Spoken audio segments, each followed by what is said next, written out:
Escape Room Tournament of Champions is directed by Adam Rubitile and stars Taylor Russell, Logan Miller, Deborah Ann Wool, and a slew of others. And it tells the story of 6 people unwittingly finding themselves locked in another series of escape rooms, slowly uncovering what they have in common to survive. Joining forces with 2 of the original survivors, they soon discover they've all played the game before. Hey guys, so I was trying to wear a t-shirt that matches what I'm talking about. I don't have an escape room t-shirt, so I figure Labyrinth would do. So Escape Room Tournament of Champions, otherwise known as Escape Room 2. I'm not going to call it that ridiculous title, it sounds like some kind of WWE title. Is the follow-up to the successful Escape Room movie that came out, I think it was last year, maybe the year before, I can't remember. And I saw the first film and I enjoyed it. I've seen a lot of escape room movies, by the way, not counting the Saw franchise, which in its own way is kind of like an escape room thing too. But there are smaller budget movies, that you come across with the same premise. I've seen a couple that were actually pretty decent, limited budget and all. And then we have this one, which definitely has some money thrown behind it. It does well. It was a fun, entertaining movie. So of course we get a sequel. And what do I think of the sequel? Well, let me ask you this. What's the definition of insanity? It's this movie, because this movie is one of the most redundant, repetitive, goes nowhere movies I've watched in quite some time. Let's break it down. And I'll start with what I like, because I always try to do that. And I like the escape room. I like the design for these rooms. They are visually fun to watch.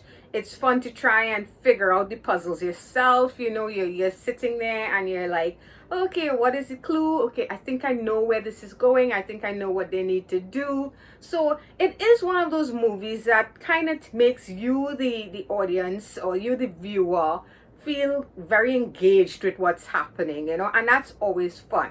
It's a good sign of a mystery when you find yourself, yelling out stuff that you think you figured out at the screen. You're having a good time. And the actors here, they definitely seem like they're invested in what they're doing. The energy levels are high. Every room they're in, they make you feel like, oh my God, the stakes are so high. We're gonna die. We have to get out of here. From the opening one on the subway, which was insane. I actually think that's one of the stronger traps or rooms that they have here. My favorite being, I call it the acid room. I thought that was the meanest, most brutal of the rooms. I actually think, that one, I don't know, that one really, to me, seemed very difficult, and I'm not sure I would have survived any of these rooms, far less for that one. So the actors, they definitely sell us on a sense of urgency, and they keep that tension up there, that thrill factor is high when it comes to them. I give them props for that. They do a lot in selling this premise. They really do. Because yes, the visuals are great. Yes, the acting it's solid. I mean, for the most part, I actually remember each and every one of their faces, if not their names, and that's a good thing. For me, the standout here is we have our leads, but I really enjoy Logan Miller, who I most fondly remember from Scout's Guides to the Zombie Apocalypse or something like that, I remember him from that, and I think he seems really likable here. I like the dynamic between him and Zoe, I think is her name. I think they work really well off each other, and it was nice to see them return. But that's about it for me on this one, guys, because the issue I have with Escape Room 2 is it's a wash, rinse, repeat cycle of room on top of room on top of room. And I saw this before. I saw this in the first movie. Now, yes, the name of the movie is Escape Rooms. What the hell were you expecting?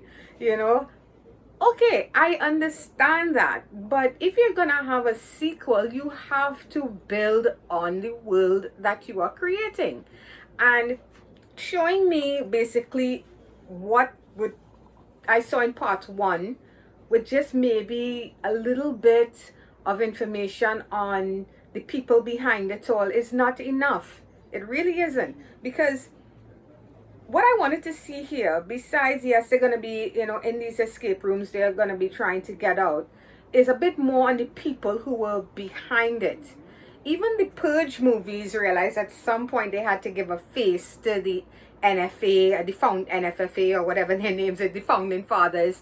They gave a face to them in election year, and we had people that we could focus on and be like, oh yeah, we want to take these guys down. Here we have a name. We have a name of an organization, and that's about it, Another aspect of this movie that fell very short for me was how predictable it was.